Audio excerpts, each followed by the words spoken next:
maybe you are grinding it out. Maybe you're, using all your willpower and discipline to do that work. So you're not betraying your employer by not showing up as your best self. You're actually betraying yourself. Welcome to the Love Your Work Life podcast, where you will get encouragement, strategies, all the things you need to love your work life. This is about transformational, strength-based coaching for career, for leadership, for life. I'm your host, Elissa Shuck. Let's get started. Well, hello, my friends. Guess what? I've been thinking again. Well, you know what that means. Pondering, thinking, putting little pieces together. And today I want to share something with you about self-sabotage. And this comes to mind because, as you know, I help a lot of people with job searches, career transitions, and more recently, I'm thinking of it in the context of work-life coaching. The title of this podcast is Love Your Work Life. And so it's my mission to help anybody and everybody figure out how to, if not love your work life, look forward to it. And that's because I truly believe that we're wired for community and contribution. And if you're not working, you realize how much you miss working, right? If you've been in a layoff for a while, you get antsy, not just because of some of the other elements around non-employment like cash, but you get antsy because you want to work, and you want to work because it just feels right. That's how we're wired as humans. And so there's so many ways that we can sabotage that. And I want to talk to you about 4 ways that I've seen that happen. And it happens in just regular work life. It happens if you're in a job search. So I'm going to talk about these 4 things, and I'll give a few examples. And then I'm going to, at the end, give you a super simple formula for how you can start to turn this self-sabotage around. So the first way this can happen is if you have unprocessed emotions. Think about it like this. If you hate your job, if you feel frustrated by the people that you're working with, if you're in a toxic environment, or maybe you are in a layoff and you feel betrayed by being laid off, and I've been there, because you're wondering, why me? Why was I one of the 25% of people cut from the job, or the 10%, or in my case, at one point, I was the only executive cut out of the team of people reporting to the CEO. I was the one senior level person cut. And even though that CEO was super toxic, narcissistic behavior kind of person, and I was looking to get out anyway because I knew that was not sustainable in the long term, I still wondered why? Why me? What was it about me? It's crazy stuff, my friends. And it creates emotions that need to be processed. Because if you don't, it's like you're walking around carrying this heavy load of invisible baggage. And it's taking up space. It's taking up negative space. That's how we used to talk about it in art, right? You've got your thing that you have in your picture that you've drawn, and then the space around it is called negative space. In quantum physics, that negative space is dark matter. Guess what? It's not empty space between us and something else. It is energy. It is frequency. And if you're walking around in a state of desperation, in a state of frustration, in a state of self-pity, You're carrying around this heavy load of baggage that you can't see, but you can feel it. And if you can feel it, so can everybody else. And it has you showing up, but not showing up as your best self. So and maybe you are grinding it out. Maybe you're, using all your willpower and discipline to do that work. So you're not betraying your employer by not showing up as your best self. You're actually betraying yourself, because your best self isn't someone who is racked with self-pity and desperation. It's what I would call stagnant energy. These unprocessed emotions just stagnate within you. And if you're in job search mode, it's going to keep you stuck at one stage and never getting offers. If you are in a job that you don't like or doesn't fit anymore, that stagnant energy is going to keep you stuck and incapable of seeing the possibilities that are really out there for you. So we've got to process these emotions. Now I'm going to tell you what to do at the end. I want to get through these 4 things first, because this formula will help all of these ways that we can self-sabotage. Now, the second way is avoiding rejection. Now, how does this show up? This shows up as delaying action.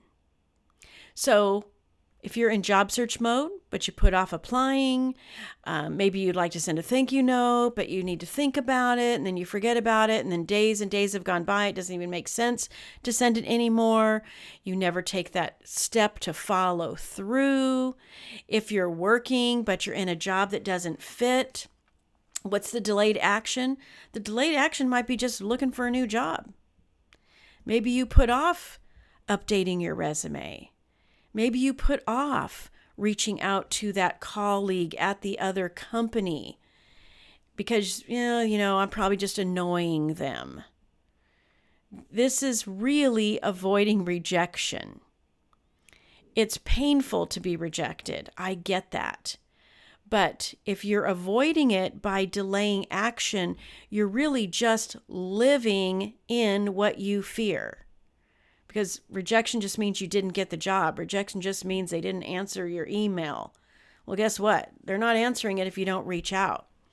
I call this survival energy that's keeping you hidden in the cave. You never go out, so you can't get hurt. But we are not meant to live in caves anymore, my friends. Now, we may have thousands and thousands of years of conditioning in our brain, in our neurological pathways as humans, that we don't want to get out there where it's dangerous and uncertain and where rejection and pain is possible. But you can't stay in the cave. You just can't do it. You'll never get what you want, and you will get more and more miserable in this survival energy. And survival energy is very primitive energy. It keeps your body actually chemically in a stress state. And the danger of staying in that survival energy is that you eventually get addicted to it. So every time you think, oh gosh, maybe I should reach out. Oh, maybe I should apply for that job. It becomes a lot easier to not follow through because your body is addicted to the chemicals of survival energy. And so you can't really blame yourself for lack of motivation when it's physiologically an addiction to the cortisol, the stress hormones, all of those things that are keeping you from taking the action, that are delaying the actions that you know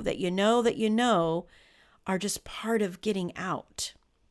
So please do not self-sabotage by avoiding rejection. Just teach yourself that, listen, rejection is part of the process, and allow yourself to build your capacity for rejection. When you build your capacity for rejection, what else are you doing? You're also expanding your capacity for resilience, for resourcefulness. They go hand in hand. Now, the third way that we self-sabotage is by disconnecting. And when you disconnect, it means you've lost trust in yourself. So if you're job searching, you just, what do they call it? Spray and pray. Okay, I'm just going to apply to anything and everything and hope something works out. Maybe you're even one of those people who automates your applications. There's platforms that you can upload your resume and click the kind of jobs you're looking for, and it automates and applies for you. Please don't do that. That's disconnection. That's outsourcing something that you should be really paying attention to. How this looks like in a job, in a work life that doesn't feel good anymore, is you just cut yourself off. You just compartmentalize. And that's not healthy either. We're meant to have this really amazing sense of community and contribution at work. So when you disconnect from that, because maybe that's what you have to do to manage it, you are subverting your energy. You are outsourcing your intellect and your intuition in favor of just dealing with it. Not good. Now, the fourth way that we self-sabotage is perpetuating stories that aren't helpful. So it might be a story that you're telling yourself, like, well, I'll never get out of here, or I'm so good at this that I'm stuck in this occupation that I really hate because I'm really good at it, so I can't even imagine something else that I could possibly do. If you are just telling yourself this story that I'm stuck here, I'm never going to get out of here, this is what I know how to do, this is what I went to college for, I've invested so much time and energy into this occupation that I'm just going to have to live with it, you're telling yourself a story that isn't helpful. And then the other story that happens is when you're paying a little too much attention to your news feed, particularly on LinkedIn. The system's broken. There's no jobs out there. Recruiters are ghosting. Hiring managers don't know what they're doing. There is so much negativity, so many stories in the news feed about how terrible things are. And if you're buying into it, it's not helpful. And it's not actually true. It gets a lot of engagement because, hey, let's be real. We're wired in that primitive brain for protection, survival. Hey, we better be aware about what's going on out there so we can protect ourselves. Not to mention the fact that everybody loves jumping on a negative bandwagon. You need to manage this so that you don't fall prey to those kinds of stories. That is what I would call mismanaged energy. Because there is a vast and wonderful energy field of possibilities. We know this to be true through quantum physics, and it is a reality. But if you're mismanaging your energy and you are putting your energy and attention, what's the saying? Where attention goes, energy flows. So if you're putting your attention on everything that's wrong, you are mismanaging your energy. You're adding fuel to that fire, basically. And the energy field around you of possibility starts to shrink. It's not expanded. So you must pay attention to the stories that you're telling yourself. If it's a story of why me, why not change it to why not me? Flip the script, even if it's super, super simple. Stop mismanaging your energy and your possibilities with stories that aren't serving you. Because all that's going to happen is you're going to hamper your efforts. You're not going to see everything because that kind of mismanaged energy just has you too closed off to what's happening, and you just won't see the possibilities. Where attention goes, energy flows, works to the positive as well as to the negative. So start putting your attention on what's working.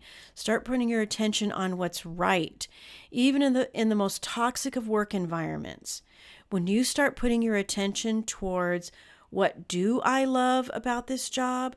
What does give me energy about this role? Pick out the few tiny little things that actually feel good. Put your attention on those. More energy will go to those. You'll start expanding. You'll start seeing possibilities for you to get out of there, to see ways in which your skills and strengths and capabilities have application in other areas. It's just the way it works.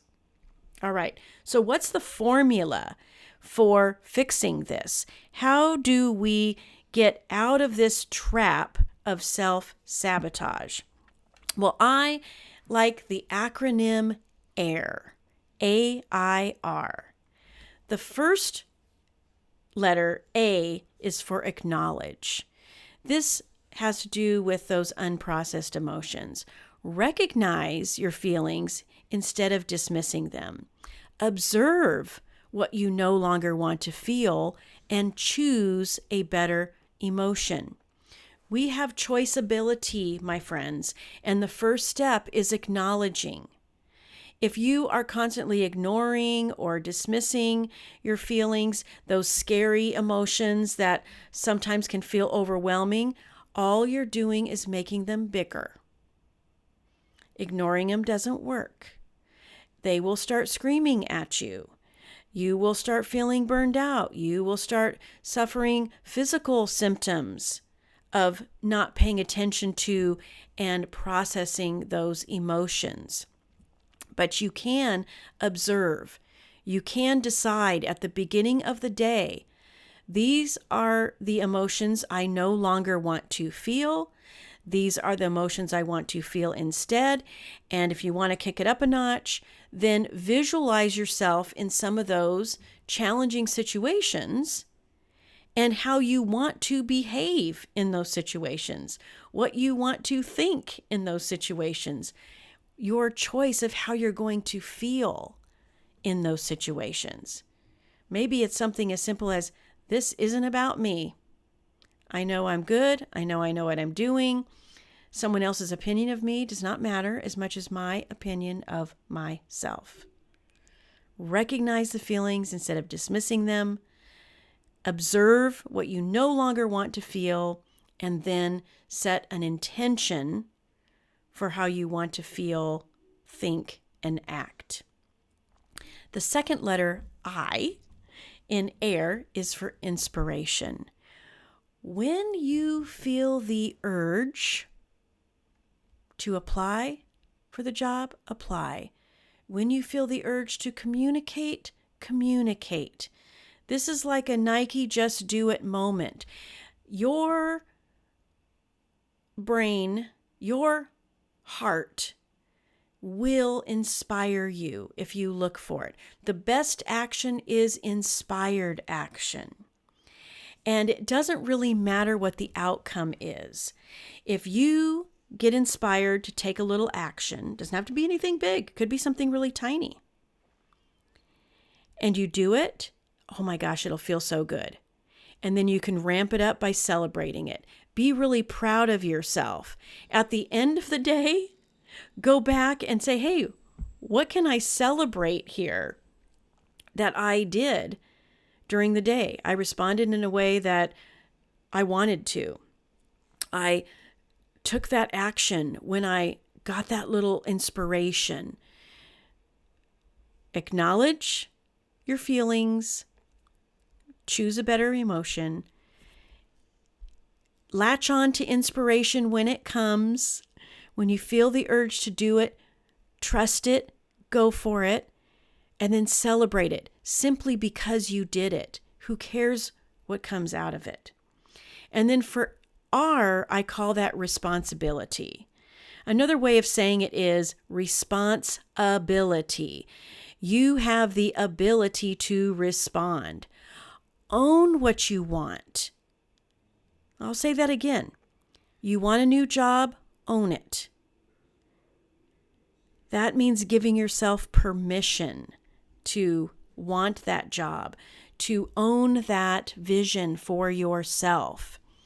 Stop outsourcing your decisions and thinking. And listen, I love AI. I have a few tools that I actually really enjoy using when it comes to creating something like show notes. I upload the transcript of my podcast into an AI platform. I have it organize it into show notes. I go in and I edit and I upload. That's very different than me reading a script about this topic from ChatGPT. What I want you to do is stop outsourcing your decisions and your thinking and to take responsibility and appreciate the fact that you have been given a heart, you have been given a brain, you have access to information in the quantum field through all of your experiences, through your talents, through your strengths. It's there. Take responsibility for it and leverage it. A, acknowledge, I leverage inspiration.